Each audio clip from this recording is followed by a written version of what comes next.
دنیا میں اگر سب سے زیادہ عزیز کوئی ہوتا ہے تو وہ ماں ہوتی ہے، سب سے زیادہ محبت کوئی کرتا ہے وہ باپ اور ماں ہوتے ہیں۔ میں وہ انسان ہوں جس سے ماں اور باپ نے بدن کے کپڑے بھی چھین لیے، جب میرے پاس کوئی لباس نہیں تھا تو مجھے جس نے لباس پہنایا وہ محمد الرسول اللہ ہے، مجھے جو چادر عنایت کی وہ رسول مختار صلی اللہ علیہ وسلم ہے۔ عزیزان گرامی وقار، رسول پاک صلی اللہ تعالیٰ علیہ وسلم کی جس کیفیت کو، جس صفات کو مجھے آج عرض کرنا تھا وہ یہ تھی کہ اللہ نے انہیں فرمایا اے نبی آپ فرما دیں، قل یا ایھا الناس انی رسول اللہ الیکم جمیعا، اے نبی آپ فرما دیں اے انسانوں میں تم سب کے پاس رسول بن کر آیا ہوں، انی رسول اللہ الیکم جمیعا، سارے انسانوں کے لیے، مسلمانوں کے لیے نہیں، حضور صلی اللہ علیہ وسلم سارے انسانوں کے لیے رسول بن کر آئے۔ میری یہ دعوت ہے جتنی بھی قومیں آ جائیں ان سب کے لیے بھی حضور رسول بن کر آئے، تمہاری نجات اسی میں ہے کہ رسول پاک کی رسالت کو قبول کر لو، چاہے دنیا میں عیسائیت ہو، یہودیت ہو، جو بھی ہو، ان سب کے لیے میرے آقا صلی اللہ علیہ وسلم رسول بن کر کے آئے، سب کے لیے رحمت بھی بن کر کے آئے، اور اسی تبلیغ کے لیے سارے لوگوں کو حق کی طرف بلانے کے لیے میرے آقا صلی اللہ علیہ وسلم پوری زندگی بھر تگ و دو کرتے رہے، محنت شاقہ فرمایا، تبلیغیں کی، اسفار کیے، غزوات کیے، معرکے دیکھے، بہت ساری چیزیں میرے آقا صلی اللہ تعالیٰ علیہ وسلم نے جو برداشت کی وہ صرف اسی مقصد کے لیے کہ رسول صرف مدینے کے لیے نہیں آئے تھے، صرف مکے کے لیے نہیں آئے تھے، بلکہ پوری کائنات کے وہ رسول بن کر آئے تھے، اور سال کے لیے، 5 سال، 10 سال، 100 سال کے لیے نہیں، صبح قیامت تک کے لیے وہ رسول بن کر آئے۔ اب اس رسول کا جو میسج ہے وہ پہنچانے کی ذمہ داری امت کی ہے، تم سب کے کندھوں پر یہ ذمہ داری ہے، ہمارے اوپر یہ ذمہ داری ہے۔ اس رسول کی رسالت، اس رسول کا جو میسج تھا پوری کائنات کے لیے، ہر مسلمان کے اوپر یہ ذمہ داری ہے، اگر تم اسلام لا چکے ہو تو اسلام کی خوبیاں دوسروں تک پہنچاؤ، دوسروں تک پہنچاؤ، اس کی خوبیاں کیا ہے۔ آج دنیا پوری پروپیگنڈے کے ذریعے سے اسلام مخالف دشمنی اور زہر اتنا گھول رہی ہے، اس وقت بھی اگر تم اپنی ذمہ داری کو نہیں نبھاؤ گے تو قیامت کے دن پوچھ ہوگی، پکڑ ہوگی کہ تم نے رسول پاک صلی اللہ علیہ وسلم کی تعلیمات کو نشر کرنے میں کون سا کردار ادا کیا۔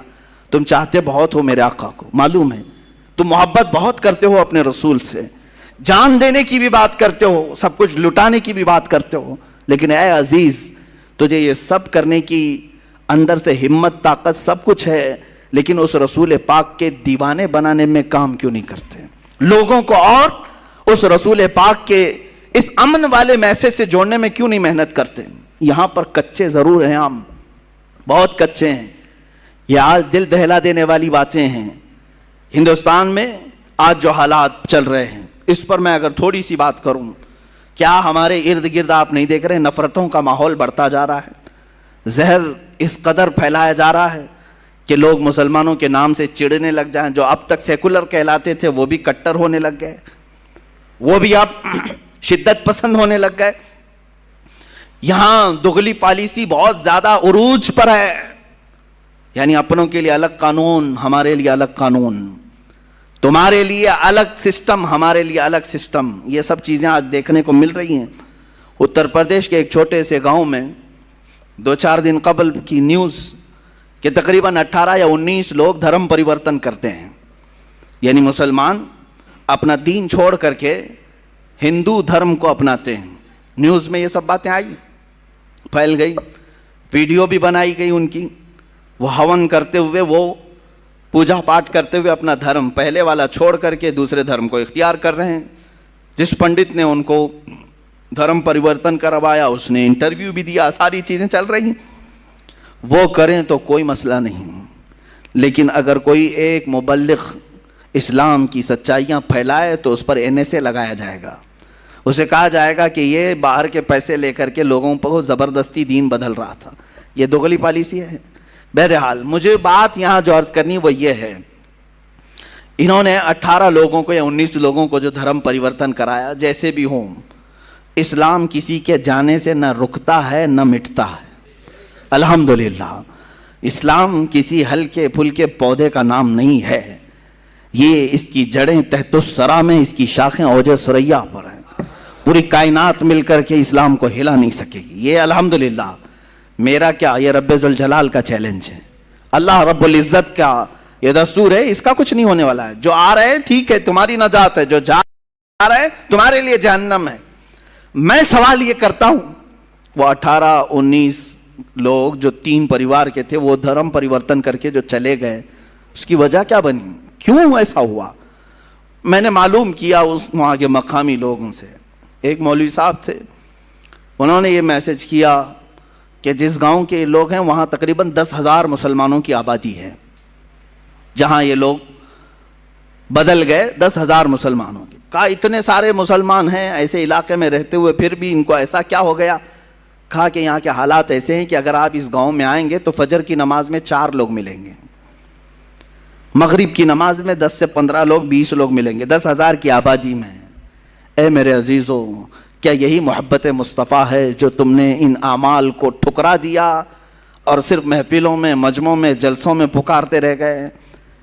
جب تک تم رسول پاک صلی اللہ تعالیٰ علیہ وسلم کی زندگی پاک کو عملی طور پر اپنی زندگی میں لا کر دوسروں کی زندگی میں لانے کی کوشش نہیں کرو گے، شب خون مارے جائیں گے، اسی طرح سے تمہارے گھروں پر چھید کیے جائیں گے، اسی طرح سے تمہارے قلعوں کو کاٹ کر کے اندر سے لوگوں کو لے جایا جائے گا۔ یہ کب تک ہوتا رہے گا؟ جب تک تم گہری نیند سو رہے ہو۔ میری دعوت صرف اتنی ہے کہ رسول پاک صلی اللہ تعالیٰ علیہ وسلم کل بروز قیامت اگر پوچھیں تم سے، تو میرا امتی ہے، تو میرا چاہنے والا ہے، تو مجھ سے محبت کرتا ہے، بتا میری محبت کتنوں کے سینے میں تو نے ڈالی؟ ہوتا تو یہی ہے، ہر شخص اپنے محبوب کا تذکرہ کھل کر کے کرتا ہے۔ آپ جہاں بیٹھتے ہیں اپنے محبت کرنے والوں کے تذکرے کرتے رہتے ہیں، دوسروں کو بھی منواتے رہتے ہیں۔ ارے یہاں حالات تو ایسے ہیں کہ تمہارے پیر کو میں نہ مانوں تو مجھے باہر کرتے ہو، میرے پیر کو تم نہ مانو ہمارے ادھر کے لوگ باہر کرتے ہیں۔ ہم پیروں کے لیے تو اتنی بات رکھتے ہیں اور حضور پاک کے لیے کیوں نہیں؟ رسول محترم صلی اللہ تعالیٰ علیہ وسلم کے لیے یہ احساس کیوں نہیں ہے کہ میں اپنے نبی کونین صلی اللہ علیہ وسلم سے بے پناہ محبت کرتا ہوں؟ تو سیکنڈری میرے اوپر ذمہ داری یہی آتی ہے کہ میں دوسروں کو بھی اس طرح محبت میں تڑپتا ہوا دیکھوں، ان کے سینوں میں بھی محبت مصطفیٰ کو دیکھوں۔ اس تبلیغ کو جب چھوڑ دیا تب یہ حالات ایسے آ گئے ہیں۔ شاعر نے سچ کہا ہے، دیوار کیا گری میرے خستہ مکان کی، لوگوں نے آنے جانے کا راستہ بنا لیا۔ ہوتا ایسے ہی ہے، گھر پرانا اگر گر گیا نا تو کیا کرتے ہیں لوگ؟ ادھر سے ادھر جانے کا اس کو راستہ بنا لیتے۔ گھر جب تک سلامت ہے کوئی گھر کے دروازے سے نہیں گھستا، گرا ہے گھر تبھی لوگوں نے راستہ بنایا ہے۔ آج حالات تمہارے خستہ ہیں اور گر گئے ہیں، اس لیے ہر کوئی تمہارے اوپر سے گزرنے کی کوشش کر رہا ہے۔ کبھی ہم نے سنا نہیں کہ موب لنچنگ کسی عیسائی کی ہوتی ہے، صرف تمہاری، تمہیں پکڑ کر کے مارا پیٹا جاتا ہے۔ ارے میاں عیسائی بھی تو رام رام نہیں بولتے ہیں، وہ ان کا اپنا عقیدہ ہے، یہودی بھی نہیں بولتے ہیں، لیکن مجال ہے ان لوگوں نے کبھی کسی کی موب لنچنگ کی ہو؟ صرف اور صرف مظلوم مسلمان نظر آتے ہیں، مظلوم مسلمان ہیں جن کو ان کے دین پر، ان کی داڑھی کے نام پر ٹارچر کیا جائے، ان کی ٹوپی کے نام پہ ٹارچر کیا جائے۔ یہ حالات صرف اور صرف اس کی وجہ یہ ہے میرے عزیزوں، جس کو میں بارہا کہتا ہوں، ان کے جو ہم غلام تھے خلق کے پیشوا رہے۔ حضور پاک صلی اللہ علیہ وسلم کی غلامی سے جب ہٹو گے دنیا یہی دکھائے گی، دنیا ہمیں یہ ساری چیزیں دکھائے گی۔ اور اسی لیے کہا ہے کہ درس قرآن کو اگر ہم نے نہ بھلایا ہوتا، یہ زمانے نے زمانہ نہ دکھایا ہوتا۔ آج جو ہمیں دکھایا جا رہا ہے یہ سب ٹرائل ہے، ابھی اور کچھ آنا باقی ہے۔ بہت سارے لوگ آج جتھا بنا کر کے چھوٹی چھوٹی سی کنڈلیاں، چھوٹی چھوٹی سی منڈلیاں جس میں آتنکی نعرے لگائے جائیں اور مسلمانوں کو کاٹنے کی بات کی جائے، قتل کرنے کی بات کی جائے، یہ سب سنو اور انتظار کرو میرے عزیزوں، اور بھی بڑے وقت آنے والے ہیں۔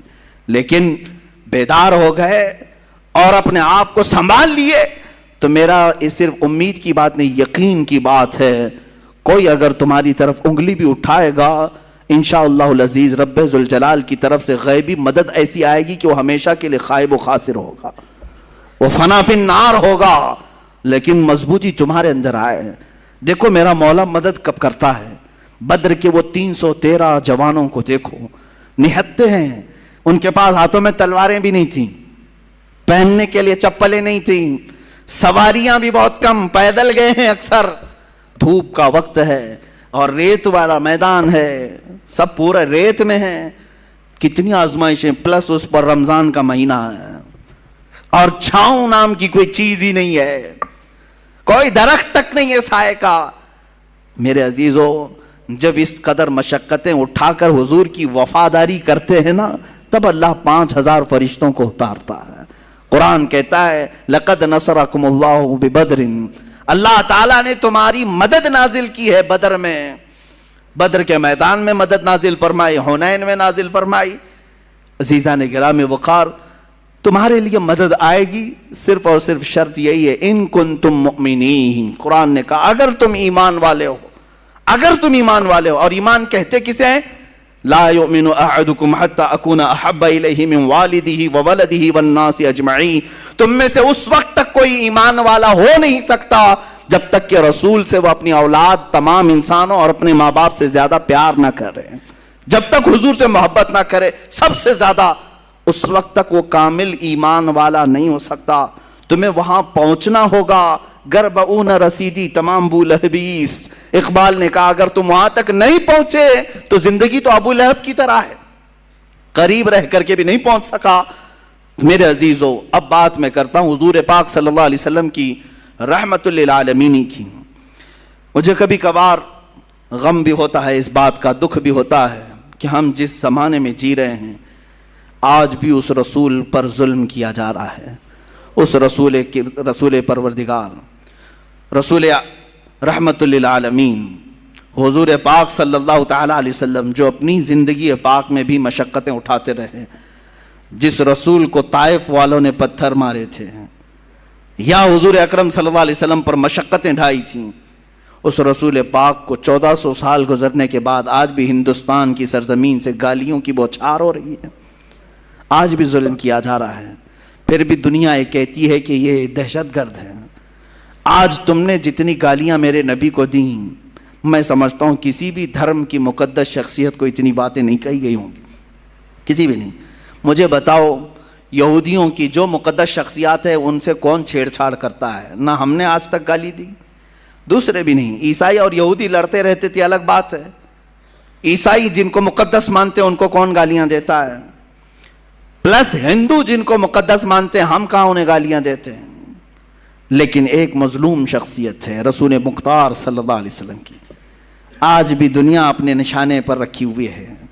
کارٹون بنانا ہے انہیں کوئی دوسرا نہیں ملتا، رسول کی ذات ملتی ہے۔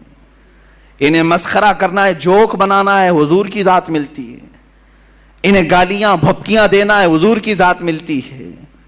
آج کتنے کمزور ہو گئے یہ کروڑوں مسلمان، کتنے کمزور ہو گئے کروڑوں مسلمان۔ وہ عروہ بن مسعود کی بات مجھے یاد آتی ہے، جس کو قاصد بنا کر کے لوگوں نے بھیجا تھا کہ جاؤ دیکھاؤ محمد نے کتنی طاقت جمع کی۔ عروہ بن مسعود یہ قاصد بن کر کے آئے تھے دشمنوں کی طرف سے، اور حضور صلی اللہ علیہ وسلم کی طاقت دیکھنے آئے تھے کہ یہ للکارتے ہیں کیسر و کسرا کو بھی، سپر پاور کو بھی، ہے کتنی ان کے پاس طاقت۔ کیا دیکھا تھا انہوں نے؟ کیا دیکھا تھا؟ جنگی ہتھیار دیکھا تھا حضور کے ساتھ؟ صحابہ کے ساتھ بہت بڑے ہتھیار دیکھے تھے؟ نہیں، بلکہ وہ کہتے ہیں میں نے دیکھا مغرب کی اذان ہوئی، محمد صلی اللہ علیہ وسلم وضو کے لیے نکلے ہیں، وضو کا پانی لایا گیا، وضو جیسی کرنے لگے صحابہ ارد گرد ایسے جمع ہو گئے اتنی بڑی تعداد میں۔ وہ محمد صلی اللہ علیہ وسلم وضو کے لیے ہاتھ دھوتے ہیں، کلی کرتے ہیں، ناک میں پانی چڑھاتے ہیں، چہرہ دھوتے ہیں۔ وہ عروہ بن مسعود دور کھڑے ہو کر دیکھ رہے ہیں اور کہتے ہیں میں نے دیکھا حضور کے جتنے صحابہ ہیں وہ کوئی اپنا دامن سامنے کیا ہے، کوئی ہاتھ سامنے کیا ہے، حضور کے چہرے کے پانی کو سب اپنے ہاتھوں میں لیتے ہیں، کوئی اپنے دامن پہ لیتا ہے۔ ایک قطرہ بھی حضور کے وضو کا نیچے گرنے نہیں دیا صحابہ نے، یا تو اپنے دامن پر لیا یا ہاتھوں پر لیا اور چہرے پر مل لیا، جو پانی جس کو زیادہ ملا وہ اپنا پی لیا۔ حضور پاک صلی اللہ علیہ وسلم کا لعاب پاک بھی اگر کلی میں نکلا ہے صحابہ نے پی لیا۔ عروہ بن مسعود یہی دیکھ کر واپس گئے اور اپنے گرو گھنٹالوں سے کہا کہ چھوڑ دو محمد سے لڑنے کی بات۔ کہا کیا ہے ان کے پاس ہتھیار؟ کہا ہتھیار تو میں نے بہت نہیں دیکھا لیکن دیوانوں کی ایک فوج دیکھا ہے۔ ان کی تعظیم ایسے کرتے ہیں، قیصر و کسریٰ کے دربار میں بھی میں نے ایسی تعظیم نہیں دیکھا۔ ارے وہ دیوانے ایسے ہیں، محمد صلی اللہ علیہ وسلم کے وضو کے قطرے کو بھی گرنے نہیں دیتے، ان کے ناک کا پانی، ان کی کلی کا پانی، ان کے جسم کا پانی اپنے بدن پر لیتے ہیں، ہاتھوں پر لیتے ہیں، چہرے پر مل لیتے ہیں۔ یہ قوم کب رسول کا خون گرنے دے گی؟ وہ قوم جو وضو کے قطرے کو گرنے نہیں دیتی، وہ خون کا قطرہ کہاں سے گرنے دے گی؟ اس لیے چھوڑ دو میرے عزیزو، دنیا کی طاقتیں اگر ان کے اندر ہلچل مچی ہے اور ان کے اندر لرزہ طاری ہوا تھا تو صرف صحابہ کی یہ دیوانگی کو دیکھ کر، میرے آقا پر وارفتگی کو دیکھ کر کہ یہ ایسے ہیں، یہ جان دینے سے بھی کتراتے نہیں ہیں، اس لیے اس قوم سے لڑنے کا چھوڑ دو۔ قیصر و کسریٰ جیسے بڑے سپر پاور ڈر گئے تھے تو صرف صحابہ کی اس وارفتگی کو دیکھ کر کہ یہ حضور کے وضو کا قطرہ گرنے نہیں دیتے۔ اور آج دنیا اگر تم سے نہیں ڈر رہی ہے تو اس لیے کہ یہ اب اپنے نبی کی حرمت کو، عزت کو کبھی خاطر میں نہیں لاتے، خاطر میں نہیں لاتے۔ کچھ بھی کرو اپنے رسول کے لیے یہ جھیل لیتے ہیں، برداشت کر لیتے ہیں، اس لیے ان کو خوب گالیاں تو ان کو مارو، کچھ نہیں ہونا ہے۔ آج اگر تمہارے اندر جذبہ وہی ہوتا جو صحابہ نے اپنے رسول پاک صلی اللہ علیہ وسلم کے لیے پیش کیا۔ عزیزان گرامی، وہ صحابہ کا جذبہ یہی تھا جو جنگوں میں بھی، سفر میں بھی، حضر میں بھی، حتیٰ کہ وہ نمازوں میں بھی تک حضور پاک کے دیدار کو عبادت کا عین سمجھتے تھے۔ حضور کی پیروی، حضور کی اطاعت، ان کی دلجوئی کو عبادت سمجھتے تھے اور حقیقت ہے۔ اور آج ہم نے جو یہ دوریاں اختیار کی ہیں، یہی ایک اصل مقصد ہے، اصل سبب ہے، یہی ایک اصل وجہ ہے جو ہمارے اوپر ذلتیں مسلط کی جا رہی ہیں۔ اب میں بات عرض کرتا ہوں، جس چیز سے حضور پاک صلی اللہ علیہ وسلم کی زندگی پاک میں نے طے کیا تھا بہت دن پہلے ہی کہ اس بار اگر آپ کے درمیان حضور کی سیرت بیان کرنا ہے تو حضور کی مدنی سیرت کو بیان کروں گا، اس لیے کہ بہت سارے لوگ مکی سیرت ہی بیان کرتے ہیں۔ ہوتا کیا ہے، حضور کی زندگی کے دو حصے ہیں، مکی زندگی ہے اور مدنی زندگی۔ 53 سال تک حضور کہاں رہے؟ مکہ مکرمہ میں رہے، 10 سال صرف مدینہ طیبہ میں رہے۔ لیکن پوری 53 سالہ زندگی کو ایک طرف، اعلان نبوت کے بعد حضور نے جب نبوت کا اعلان فرمایا، وہ آپ کی عمر مبارک جب 40 سال کی تھی، 40 سال سے لے کر کے 53 سال تک، یعنی 23 سال نہیں، تقریباً 13 سال حضور پاک صلی اللہ علیہ وسلم کہاں رہے؟ مکہ مکرمہ۔ وہ 13 سال کی زندگی اور 10 سال مدینے کی۔ مکی زندگی کو اس لیے بہت سارے لوگ بیان کرتے ہیں کہ وہ بیان کرنے میں کچھ ہونا نہیں ہے، ہاں بس یہ ہے کہ لوگوں کے جذبات ہوں گے، رحم کا معاملہ آئے گا، ارے میرے نبی پر ایسا ہوا ایسا ہوا، مکہ والوں نے ستایا پریشان کیا، طائف والوں نے ستایا پریشان کیا، حضور کا سوشل بائیکاٹ کیا، پتے کھانے پر مجبور کیا، یہ سب مکہ میں ہوا، یہ سب مکہ میں ہوا۔ حضور صلی اللہ علیہ وسلم کے لیے کانٹے بچھائے گئے، یہ مکہ میں ہوا۔ حضور پاک صلی اللہ تعالیٰ علیہ وسلم کے گلے میں کسی نے گمچھا ڈال کر کھینچا، یہ مکہ میں ہوا۔ صحابہ کو جو مارا گیا، یہ مکہ میں ہوا۔ یہی سب مکی سیرت بیان کی جاتی ہے۔ میرے عزیزوں، مدنی سیرت بھی بیان کی جائے، جہاں رسول پاک صلی اللہ تعالیٰ علیہ وسلم نے اسلامی سلطنت کو اسٹیبلش کیا، قائم کیا، اور پھر صحابہ رضوان اللہ تعالیٰ علیہ مجمعین جو وہاں سے نکلے تو پوری دنیا میں سمندر کی طرف پھیلتے چلے گئے۔ وہ مدنی زندگی تھی۔ مدنی زندگی حضور پاک صلی اللہ تعالیٰ علیہ وسلم کی غزوات سے بھری ہوئی ہے۔ غزوات کس کو کہتے ہیں؟ جنگوں کو۔ اب میں آتا ہوں اصل بات پر، جس لفظ کو بہت سارے لوگ سننا نہیں چاہتے، ہم وہ سنانا ضرور چاہتے ہیں، وہ ہے رسول پاک کی جہاد کی زندگی۔ میرے آقا صلی اللہ تعالیٰ علیہ وسلم نے جہاد کیا ہے کہ نہیں کیا ہے؟ کیا ہے۔ پھر حضور نے جو کیا اس لفظ کو بولنے سے آج ڈرو گے؟ پھر کہو سب کو کہ اگر لفظ جہاد سخت ہے تو پھر مجھے میرے نبی کی آدھی سیرت چھوڑنی پڑ جائے گی۔ میں ہر چیز چھوڑ سکتا ہوں، میرے نبی کی زندگی کا ایک گوشہ بھی نہیں چھوڑ سکتا۔ جو جان مانگو تو جان دے دیں، جو مال مانگو تو مال دے دیں، مگر یہ ہم سے کبھی نہ ہوگا، نبی کا جاہو جلال دے دیں۔ ہم اس میں کمپرومائز نہیں کریں گے۔ حضور کی زندگی سے لفظ جہاد نکالو گے، نہیں نہیں نہیں، جہاد پہ مت بولیے آپ، یہ جہاد وغیرہ پہ بولیں گے تو آپ کو آتنکوادی بنا دیں گے. ایسے آتنکوادی بنے تو کوئی فرق بھی نہیں پڑتا, کوئی فرق بھی نہیں پڑتا. اس لیے کہ آلریڈی دنیا ہمیں دیوانہ کہے, پاگل کہے, مجنوں کہے, کچھ فرق نہیں پڑتا. ایک بار مدینے کے تاجدار یہ کہہ دیں تو میرا ہے, دنیا کچھ بھی کہے, ہمیں اس سے کیا غرض ہے. نہ یہ حساب لینے والی ہے, نہ یہ سزا و جزا دینے والی ہے. ہمیں جو کچھ لینا ہے وہ مدینے کے تاجدار سے لینا ہے. ہم ان کی رضا کے لیے جی رہے ہیں تو پھر ان کے بولنے چھالنے کی فکر کیوں کریں. یہ ہمیں کیا کہتے ہیں, تم دہشت گرد کہتے ہو, کہہ لو, خوشی سے کہو. آتنکوادی مجھے کہتے ہو, کہہ لو, خوشی سے کہہ لو. مجھے کچھ فرق نہیں پڑتا, اس لیے کہ نہ میں نے تمہارے لیے کپڑے پہنے ہیں, نہ تمہارے باپ کا کھانا کھایا ہے. ہمارا عقیدہ تو یہ ہے, ہم جیتے ہیں رسول پاک کی زندگی کو دیکھ کر کے. اور ہمارے اشعار میں تو یہ ہم پڑھتے بھی ہیں نا, پانی ہے تیرا پانی, دانا ہے تیرا دانا, پیتے ہیں تیرے در کا, کھاتے ہیں تیرے در کا. پانی ہے تیرا پانی, دانا ہے تیرا دانا. اور رسول پاک صلی اللہ علیہ وسلم کی بارگاہ سے ہاں اتنا ڈر ضرور ہوتا ہے کہ کہیں اس دربار سے ہمیں کوئی دور نہ کر سکے. شاعر نے بہت اچھا کہا تھا کہ اگر محبت جرم ہے تو سزا دی جائے, اگر محبت جرم ہے تو سزا دی جائے, پر شرط اتنی ہے کہ در محبوب پہ دی جائے.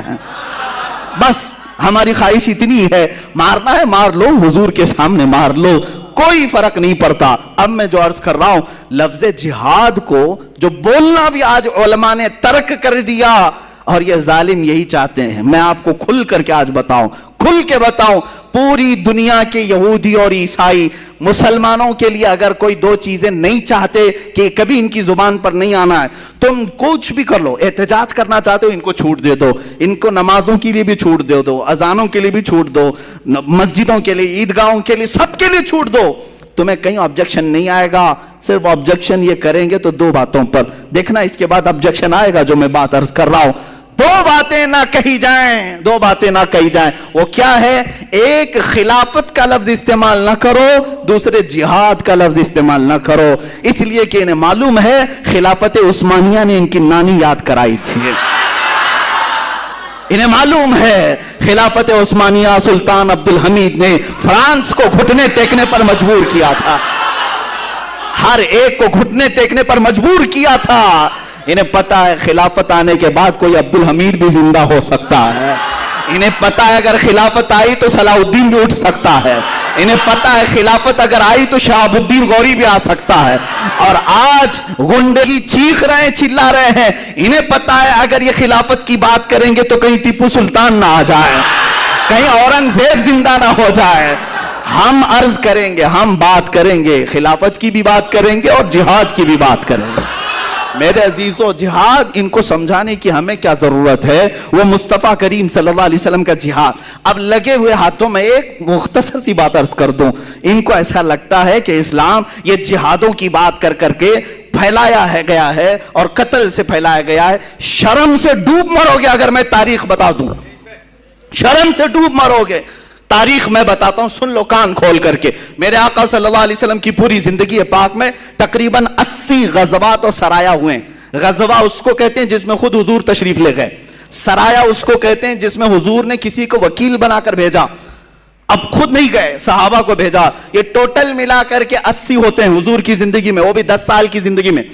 80 کو ہٹا کر کے بھی اگر دیکھیں تو 17 غزوات, بعض نے 27 کا ذکر کیا ہے جس میں حضور تشریف لے گئے.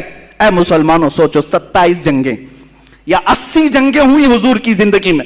سوچ رہے ہو کتنی جنگیں, کتنی جنگیں, کتنی جنگیں, اتنی جنگیں 10 سال میں. لیکن قتل کتنے ہوئے یہ تاریخ ان سے بھی پوچھو, مجھ سے بھی پوچھو. پوری ان 80 جنگوں کے اندر 139 مسلمان قتل ہوئے.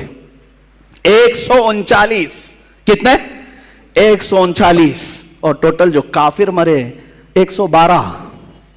ان پوری جنگوں میں 112 139 تقریباً 250 کے آس پاس. سمجھ میں آ رہا ہے؟ 250 لوگوں کا قتل ہوا 10 سال 80 جنگوں میں. تم اپنا بھی پیراہن ذرا چیک کر کے دیکھ لو. دنیا کی فرسٹ ورلڈ وار جو ہوئی, جس میں برطانیہ بھی ہے, جرمن بھی ہے, روس بھی ہے, سب جوجھ رہے ہیں. جانتے ہیں آپ فرسٹ ورلڈ وار، پہلی جنگ عظیم میں 1.5 کروڑ لوگ مرے ہیں، 1.5 کروڑ لوگ قتل ہوئے ہیں. تم امن کی بات کرنے کے لیے آج نکلے ہو، کہتے ہو جہاد میں بہت سارے لوگ مارے گئے. لا کے دکھا دو میرے آقا کی زندگی کی تاریخ میں کتنے مرے تھے اور تمہارے ہاتھوں سے کتنے مرے ہیں. فرسٹ ورلڈ وار میں 1.5 کروڑ لوگ مرے، اور سیکنڈ ورلڈ وار جو 39 سے 45 کے آس پاس 1939 سے 45 کے بیچ میں قریب ہوئی، تقریباً 3 کروڑ سے زیادہ لوگ مرے ہیں. بعض میں تخمینہ بتا رہا ہوں 3 سے 5 کروڑ کے بیچ لوگ مارے گئے. زخمیوں کی تعداد الگ، جو گم ہوئے ان کی تعداد الگ. ارے کروڑوں کی بات کر رہا ہوں، حساب کہاں ہے آج؟ ان کو کہاں سمجھ میں آئے گا کروڑ؟ یہ مارنے کے خوگر ہیں، قتل کرنے کے عادی ہیں، اور بات کرتے ہیں چور کوتوال کو ڈانٹنے نکلا ہے. ان کے ہاتھ، ان کا دامن خون سے بھرا ہوا ہے. کتنی جنگوں میں کتنے مارے گئے، ایک لسٹ نکالو اور پھر آؤ میرے سامنے بیٹھو، حضور کی جنگیں دیکھتے ہیں. میرے آقا صلی اللہ علیہ وسلم نے بھی غزوات کیے، پورے ٹوٹل غزوات میں 250 سے زیادہ لوگ نہیں مارے گئے، 250 سے زیادہ. اگر یہ قتل کرنے کے لیے ہی جہاد ہوتا تو لاکھوں کی تعداد یہاں پر بھی ہوتی. اصل جہاد جو ہوتا ہے وہ امن قائم کرنے کے لیے ہوتا ہے، امن قائم کرنے کے لیے. اور جہاد کو ایک ایگزامپل میں بتا دوں، ایک ایگزامپل. بھائی تمہارا ہاتھ پھوڑی ہو گئی ہے، سڑ رہا ہے، ڈاکٹر کے پاس گئے، کیا کرے گا ڈاکٹر؟ چاقو مارے گا اور کہے گا میں یہ آپریشن کر کے کاٹ کے نکالتا ہوں. وہ جہاد ہی تو کر رہا ہے. وہ کیا کرنے کے لیے ہاتھ کی پھوڑی کاٹا؟ تم اس کو نہ ظالم کہو گے نہ بدماش کہو گے، ارے ڈاکٹر چاقو لے کے کاٹ دیا پھوڑی کو، نہیں، بلکہ کہو گے بڑا اچھا آدمی ہے، پھوڑی کو نکال دیا. ہاں اب آپ کو تاریخ میں بتاؤں، صحابہ نے جتنی مرتبہ تلوار اٹھائی پھوڑیاں مارنے کے لیے اٹھائی، زمین پر جتنے پھوڑے تھے ان کو مارنے کے لیے ہی نکالا. آج بھی دنیا اس بات کو تسلیم کرتی ہے کہ جس سے زمین پر خطرہ ہے اس کو اگر ختم کرنے کے لیے کوئی نکلتا ہے تو اس کو کوئی بھی آتنکواد نہیں کہتا، اس کو تو امن کا مسیحا کہتے ہیں. آج حضور پاک صلی اللہ تعالی علیہ وسلم کے جہادوں کو جو تذکرہ کرنا بھی لوگوں نے چھوڑ دیا، یہی وجہ ہے کہ وہ تمہیں دباتے چلے گئے. اور اب تو یہ ہو گیا کہ ایک لقب دیا جا رہا ہے مسلمانوں کو. کیا لقب دیا؟ جہادی ہے، جہادی ہے. بہت ساری جگہ ٹونٹ مارتے ہیں، یعنی تانے کے طور پر. تم تانا مارتے ہوں گے لیکن میں تو خوشی سے قبول کرنے کو تیار ہوں. بہت سارے لوگوں نے نمازی تو کہا تھا، حاجی تو کہا تھا، پہلے تم ہو جو جہادی کہہ رہے ہو، کیونکہ اسلام کے فرائض میں یہ بھی ایک فریضہ ہے. ہاں کلمہ پڑھنا ہے، نماز پڑھنا ہے، روزہ ہے، حج ہے، زکوٰۃ ہے. پہلے حج سے پہلے جو 5واں فرض تھا وہ جہاد فی سبیل اللہ تھا، جہاد فی سبیل اللہ تھا. تم نے نمازی کہا، رمضان کا روزے دار کہا، حج کا حاجی کہا، زکوٰۃ کا خیراتی کہا. ایک چیز بچی تھی جو تم نے ہمارے لیے کہا، کوئی مسئلہ نہیں ہے. عزیزان گرامی وقار، خوف دل سے نکالو، خوف دل سے نکالو. شرم و حیا اس سے کرو جو اللہ رب العزت کی بارگاہ میں گناہ کی طرف تمہیں لے جائے اور اس سے دور کرے. اس سے شرم و حیا نہ کرو جو تمہیں اللہ سے قریب کرنے والی ہے. جیسے لوگ رحمانی حیا اور ہے، شیطانی حیا اور ہے. رحمانی حیا، شیطانی حیا. شیطانی حیا جو تمہیں نیکیاں کرنے میں روک لگاتی ہے، رحمانی حیا وہ ہے جو گناہ کرنے میں آتی ہے. رحمانی حیا آنی چاہیے. تم فخر سے کہو گے کہ میں مسلمان ہوں، تم فخر سے کہو گے میں رسول پاک صلی اللہ تعالی علیہ وسلم کا غلام ہوں. اور یہی تمہاری غلامی تمہیں پھر سے عزت کے مقام پر لا سکتی ہے، پھر سے تمہیں اوپر لا سکتی ہے، عروج و ارتقاء پیدا کر سکتی ہے. اقبال نے کیا ہی بہتر کہا. انہوں نے زندگی بھر یورپ کے دورے، جرمن کے دورے، بہت ساری جگہوں پر دیکھا، اور واپس آ کر کے اپنی قوم کو جو میسج دیا وہ یہی تھا کہ محمد سے وفا تو نے تو ہم تیرے. علاج تمہارا یہی ہے، علاج تمہارا یہی ہے کہ محمد عربی صلی اللہ علیہ وسلم سے وفا کرو. ان کی زندگی پاک کا ایک ایک گوشہ ہمارے لیے رحمت سے بھرا ہوا ہے. اگر رسول پاک کے ہم روزے بیان کرتے ہیں، رسول پاک کی اگر ہم نمازیں بیان کرتے ہیں، رسول پاک کا امت کے رونا ہم بیان کرتے ہیں، رسول پاک کی عطائیں ہم بیان کرتے ہیں، رسول پاک صلی اللہ علیہ وسلم کا محبت سے لوگوں سے ملنا جلنا بیان کرتے ہیں، تو رسول پاک کا جہاد بیان کرنے میں کیا دقت ہے، کیا حرج ہے؟ اے میرے عزیزو، رسول کریم صلی اللہ تعالی علیہ وسلم نے جتنے جہاد اور غزوات میں شرکت فرمائی، آج بھی درد ہوگا کچھ لوگوں کو، تکلیف ہوگی. یہ اس لیے تکلیف ہوگی، میں آپ کو بتاؤں، بہت دنوں تک جب بیماری چڑھ جاتی ہے، کینسر جلدی جاتا نہیں ہے، کیمو تھراپی کرنی پڑتی ہے، اور کیمو میں بہت درد ہوتا ہے.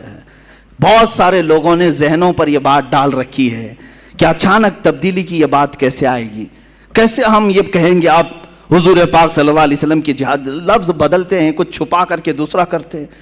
عزیزان گرامی، بات یہ جو کمپرومائز کی آ رہی ہے، حضور کی سیرت چھوڑ رہے ہو تم، حضور کو بیان کرنا چھوڑ رہے ہو تم.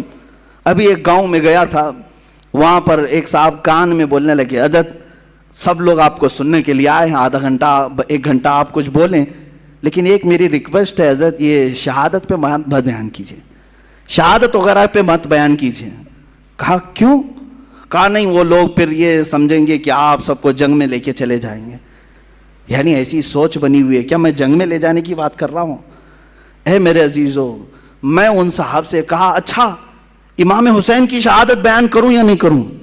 میں کہا نہیں، وہ تو چلتا ہے، وہ تو سننا ہی ہے ہم کو. میں کہا تم کیا خاک سنو گے؟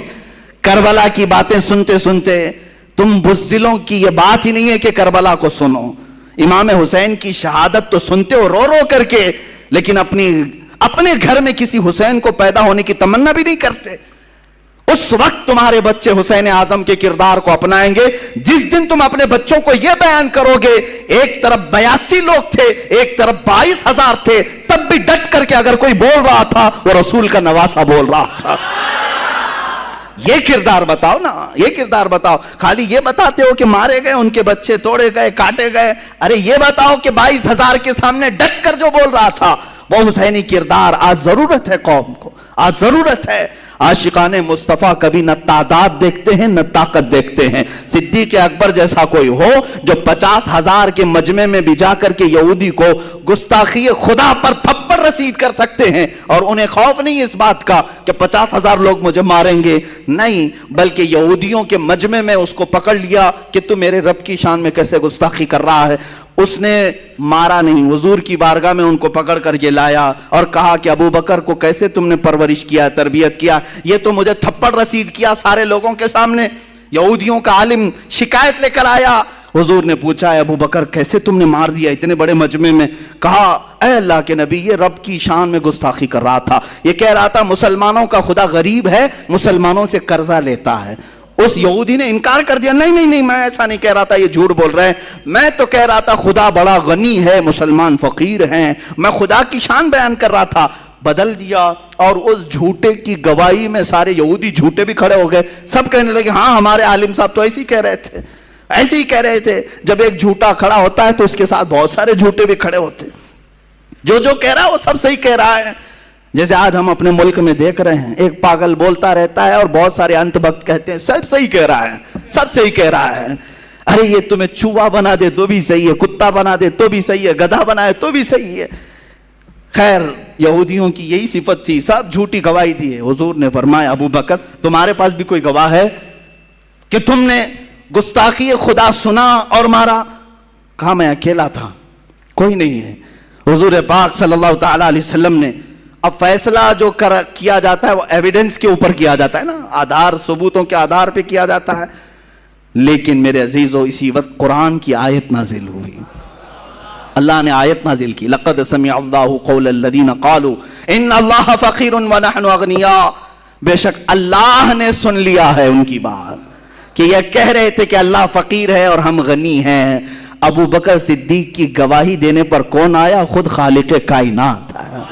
جب حق بات پر کوئی ڈٹ جائے تو اس کی حمایت اللہ کی طرف سے آتی ہے، رب ذوالجلال کی طرف سے آتی ہے، رسول مختار کی طرف سے آتی ہے. عزیزان گرامی وقار، میں آپ سب سے یہی گزارش کروں گا کہ بعض لوگ ہمیں یہ بھی کہتے ہیں، ہمیں اپنی زندگی اب کتنی بچی ہے معلوم نہیں، مجھے بھی نہیں معلوم باقی کتنا جینا ہے، جو کچھ دیکھنا تھا سب دیکھ لیا گیا ہے. میں صرف اتنا چاہتا ہوں کہ اب مرنا ہے تو ڈوب کر کے کیوں مرے ہیں، مرنا ہے تو پاؤں رگڑ کر بستر پر کیوں مرے ہیں، اگر مرنا ہی ہے تو نام محمد پکار کر کیوں نہ مرے ہیں. قوت عشق سے ہر پست کو بالا کر دے، دہر میں نام محمد سے اجالا کر دے۔ ہم نے یہ سنا ہے ہم سے پہلے بھی لوگ مارے گئے ہیں، ہم سے پہلے بھی لوگ کاٹے گئے ہیں، ہم سے پہلے بھی لوگ قتل کیے گئے ہیں۔ کچھ ایسے بھی عاشق ہیں جن کو دار پر چڑھایا گیا ہے، پھانسی کے پھندے پر لٹکایا گیا ہے، لیکن وہ اب تک ہمارے مجمع سے مرے نہیں ہیں۔ اب بھی ان کا تذکرہ آتا ہے تو ہم کہتے ہیں ایک کفایت علی کافی تھا جو پکارتا تھا کوئی گل باقی رہے گا نہ چمن رہ جائے گا، پر رسول اللہ کا دین حسن رہ جائے گا، بلبلیں اڑ جائیں گی سونا چمن رہ جائے گا۔ اور اسی نے یہ پکار کر کے کہا تھا سب فنا ہو جائیں گے حشر تک لیکن کافی نعت حضرت کا زبانوں پر چلن رہ جائے گا۔ مارا ہے نا، ان کو قتل کیا ہے۔ کفایت علی کافی مجاہد آزادی ہیں، آزادی کا دن آ رہا ہے 15 اگست، اس سے پہلے میں اپنا کفارہ ادا کر لوں۔ اس علامہ کفایت علی کافی کو مراد آباد کے چوراہے پر پھانسی دی گئی، مر گئے، ختم ہو گئے۔ ارے تمہاری نظروں میں مرے ہوں گے، تمہاری نظروں میں قتل ہوئے ہوں گے، لیکن مولا تعالیٰ نے آج تک ہمارے دلوں میں زندہ رکھا ہے۔ ہاں اب نتیجہ میں آپ کو بتاتا ہوں۔ جو لوگ مائنورٹی اور میجورٹی کے فرق کو گناتے رہتے ہیں، بار بار مصلحتوں کی بات کرتے ہیں، چند مہینے پہلے میں نے آواز لگائی تھی اٹھو نام مصطفیٰ پر اٹھو، حضور کے لیے اٹھو اور اپنی آوازیں بلند کرو، چاہے تم گھر کے 4 فرد بھی کیوں نہ ہو۔ مدینے کی ایک عورت 1.5 سال کا بچہ حضور کے لیے لا سکتی ہے تو ہماری یہ جوان کس کام کے ہیں؟ ہم نام مصطفیٰ کے لیے آواز ضرور اٹھائیں گے، لیکن کچھ علماء کچھ دانشوروں نے یہ کہا تھا نہیں مولانا، حالات ایسے ہیں کہ ہم اقلیت میں ہیں، مائنورٹی ہے، ہماری تعداد کم ہے۔ پھر مجھے بات آ جاتی ہے بڑے ادب سے، مارے بڑوں کی بارگاہ میں بڑے ادب سے۔ ہم بدر کی تاریخ دیکھتے ہیں وہاں بھی ہم مائنورٹی میں تھے، احد میں دیکھتے ہیں وہاں بھی مائنورٹی میں تھے، خندق میں دیکھتے ہیں وہاں بھی مائنورٹی میں تھے۔ سب سے بڑی بات تو یہ ہے کہ کربلا میں جتنی مائنورٹی میں تھے اتنے کبھی نہیں تھے۔ ایک طرف 82 ہے، دوسری طرف 22,000۔ اس کو کون سی مائنورٹی میجورٹی کہا جائے؟ اس وقت حسین اعظم کو کوئی مشورہ دینے والا ایسا کیوں نہیں آیا؟ آپ بہت کم تعداد میں گھر میں بیٹھے، 22,000 کا کہاں مقابلہ کریں گے؟ حسین اعظم جانتے تھے آج میں 82 کو لے کر جاؤں گا، ہو سکتا ہے میرے بچے قتل ہو جائیں، ہو سکتا ہے میرا خاندان تباہ ہو جائے، لیکن حسین کو یہ معلوم تھا قیامت تک اگر جھنڈا لہرائے گا تو حسین کا لہرائے گا۔ کہاں ہے یزید؟ نہ قبر معلوم، نہ تخت معلوم، نہ گھر معلوم، نہ اولاد معلوم۔ ہاں ناجائز اولاد ہو سکتی ہے لیکن اب تک نسل پتہ نہیں ہے، لیکن حسینی سادات ہر چپے چپے میں نظر آتے ہیں۔ جس کے بچوں کو تم نے چن چن کر کے مارا تھا، آج آؤ میرے ساتھ نکلو، پوری دنیا کے ہر شہر میں کوئی حسینی سید زادہ ضرور دکھے گا، حسینی سید زادہ ضرور ملے گا جو رسول پاک کی خوشبوئیں لوگوں میں بانٹ رہا ہے، آج بھی بانٹ رہے ہیں، سادات کی کمی نہیں ہوئی۔ تو اس کا مطلب یہ نکلا مائنورٹی میں ہو تو کوئی فرق نہیں پڑتا، تھوڑی دیر کے لیے اگر جان جاتی ہے تو جانے دو، اس لیے کہ اسلام زندہ ہوتا ہے ہر کربلا کے بعد، اسلام زندہ ہوتا ہے ہر کربلا کے بعد۔ اے نوجوانوں، تمہاری اگر اللہ تعالیٰ نے امانت کے طور پر جانیں دی ہیں، خون دیا ہے، اس نے تمہیں بچپن سے پالا، ماں کی گود میں پالا، جوانی میں پالا، تمہاری حفاظت کی، مفت سانسیں دی، رزق دیا، ہوا دیا، سب کچھ دیا، اگر اس کے دین کی خاطر یہ چھوٹی سی جان کا نذرانہ اگر چلا جائے تو کیا فرق پڑتا ہے؟ اگر ہمارے اندر عشق ہو تو ویسا ہونا چاہیے جیسے بریلی کے تاجدار کا ہو، جس نے یہ کہا تھا کروں تیرے نام پہ جاں فدا، نہ بس ایک جاں 2 جہاں فدا۔ اعلیٰ حضرت کیا کہتے ہیں؟ کروں تیرے نام پر جان فدا یا رسول اللہ، میں اپنی جان قربان کرتا ہوں، نہ بس ایک جہاں 2 جہاں فدا یا رسول اللہ، 2 جہاں بھی میں آپ پر فدا کر دوں گا، 2 جہاں سے بھی نہیں جی بھرا، کروں کیا کروڑوں جہاں نہیں، میں فدا کرنا چاہتا ہوں پورے جہانوں کو، 2 ہی جہان ہیں مشہور یا رسول اللہ، اگر کروڑوں جہان ہوتے تو سب آپ پر وار دیے جاتے۔ یہ ہے عشق، یہ ہے محبت۔ عزیزان گرامی وقار، رسول پاک صلی اللہ تعالیٰ علیہ وسلم کی تعریف و توصیف ہماری زندگی کا عین مقصد ہے۔ الا لا ایمان لمن لا محبت لا، الا لا ایمان لمن لا محبت لا، آگاہ ہو جاؤ، خبردار ہو جاؤ، اس کا ایمان ہی نہیں جس کے سینے میں ان کی محبت نہیں، اس کا ایمان ہی نہیں جس کے سینے میں رسول پاک کی محبت نہیں. حضور پاک صلی اللہ تعالیٰ علیہ وسلم کی بارگاہ سے وابستگی آج پھر سے بڑھا لو. دنیا تمہارے تماشے دیکھنے کو کھڑی ہے, دنیا تمہیں برے انجام تک لے جانے کے لیے کھڑی ہے, لیکن چاہے پوری دنیا ایک طرف ہو جائے, میرا یہ وجدان نہیں یقین کہتا ہے اگر مصطفیٰ کے قدموں سے وابستہ ہوئے ہم چند مارے جا سکتے ہیں, توڑے جا سکتے ہیں, کاٹے جا سکتے ہیں, قید کیے جا سکتے ہیں, لیکن ایک وقت آئے گا جس کو شاعر نے کہا ہے کچھ دیر کی خاموشی ہے پھر شور آئے گا, کچھ دیر کی خاموشی ہے پھر شور آئے گا. آج تمہارا وقت ہے, ہمارا دور آئے گا انشاءاللہ. آج تمہارا وقت ہے, ہمارا دور آئے گا. تم اپنی یہ ہلکی ہلکی نلکیوں سے جو پکار کر کہتے ہو ہم ان کو کاٹیں گے ان کو کاٹیں گے, انتظار کرو ایک دن وہ ہنٹر بھی آئے گا جس دن تمہاری گردن پر رکھ کر کے یہ کہا جائے گا تم یہ کہتے ہو ان ملاؤں کو کاٹیں گے, یہ رام رام چلائیں گے. ارے خبیثو تمہیں پتہ نہیں, ہماری نس نس کو کاٹو, ہم اللہ اکبر ہی کہیں, اللہ اکبر کی ہی صدا لگائیں گے. تم کیا سمجھتے ہو ہم جان سے مارے جانے کے خوف میں پکار لیں گے اور ہم اپنے دین و ایمان کا سودا کر لیں گے؟ ہم تو بلال حبشی کی سیرت کو پڑھنے والے ان کے وارثین میں سے ہیں. ہم خباب بن الارت اور خبیب بن عدی کو پڑھے ہوئے لوگ ہیں. ہم خالد بن ولید کے پیروکار ہیں, ہم صلاح الدین کے پیروکار ہیں, ہم شہاب الدین کے پیروکار ہیں. ہاں جس نام سے تم سب سے زیادہ چڑھتے ہو ہم اسی اورنگزیب کے پیروکار ہیں.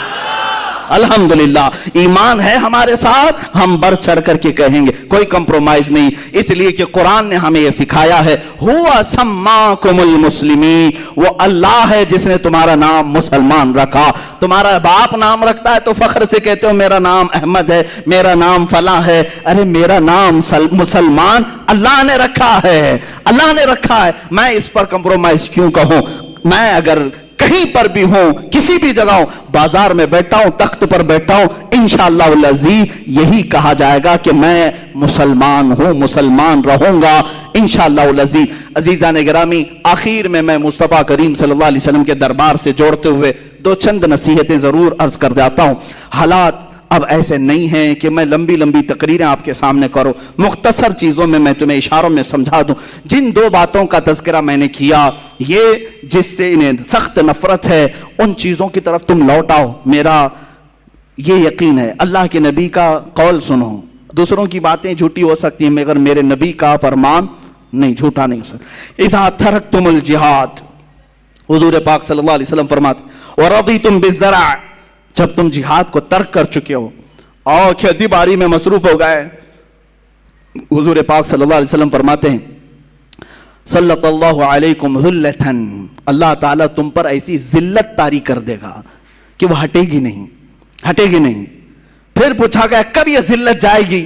میرے آقا فرماتے ہیں اس چیز پر واپس آ جاؤ جس چیز کو تم چھوڑ کے نکلے تھے, وہیں واپس آ جاؤ.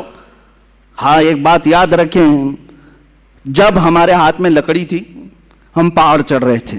ایک پہاڑ ایسا ہے جہاں پر بندر بہت پریشان کرتے ہیں, بہت پریشان, لکڑی لے کر کے جاتے ہیں. حاجی ملنگ کا پہاڑ ہے, بہت سارے لوگ جب زیارت کے لیے جاتے ہیں تو لکڑی لے کے جاتے ہیں. سفر کا اتفاق ہوا, لکڑی چھوٹ گئی, بندر پریشان کرتے ہیں ادھر ادھر سے, اور کوئی تھیلی کھینچ رہا ہے, کوئی ادھر آ رہا ہے, بہت سخت قسم کے بندر ہے. پھر لوگوں نے کہا کہ نہیں یہ رہنا ضروری ہے. کہا وہاں نیچے چھوٹی ہے, کہا چلتے ہیں واپس لے کے آئے, نہیں تو پورا سفر ہی ستائیں گے. واپس جا کر کے لانا پڑا, اور جب ٹیک ٹیک کر کے چڑھتے تھے تو بندر ویسے ہی دور رہتے تھے. یہ ہم نے اس دن سیکھا کہ جب تک ہماری اصل چیز ہمارے پاس نہیں آتی یہ بندر بہت پریشان کرتے ہیں. محبت مصطفیٰ صلی اللہ تعالی علیہ وسلم کی لاٹھی تمہارے پاس ہو, رسول پاک صلی اللہ علیہ وسلم پر قربان ہونے کا جذبہ تمہارے ساتھ ہو, پھر دیکھنا یہ بندر دور سے ہی منہ بسار سکتے ہیں, منہ پسار تو سکتے ہیں, لیکن تمہیں چھو نہیں سکتے, تمہیں ٹچ نہیں کر سکتے. میرے مرشد نے یہ ہمیں درس دیا تھا, مجھے کیا فکر ہو اختر میرے یاور ہے وہ یاور, مجھے کیا فکر ہو اختر میرے یاور ہے وہ یاور, بلاؤں کو جو خود گرفتار بلا کر دیں. اور ان کے دادا امام اہل سنت فاضل بریلوی نے ہم سب کو یہ میسج دیا تھا, خوف نہ رکھ رضا ذرا تو ہے عبد مصطفیٰ. خوف نہ رکھ رضا ذرا، تو ہے عبد مصطفیٰ۔ عبد مصطفیٰ کس کو کہتے ہیں؟ غلام رسول کو کہتے ہیں۔ جب تو کہہ رہا ہے میں مصطفیٰ کا غلام ہوں، نبی کا غلام ہوں، نبی کا غلام جو ہوتا ہے وہ جنگلوں کے شیروں سے بھی نہیں ڈرتا، ان کتوں سے کیسے ڈرے گا؟ اعلیٰ حضرت فرماتے ہیں خوف نہ رکھ رضا ذرا، تو ہے عبد مصطفیٰ، تیرے لیے امان ہے، تیرے لیے امان ہے۔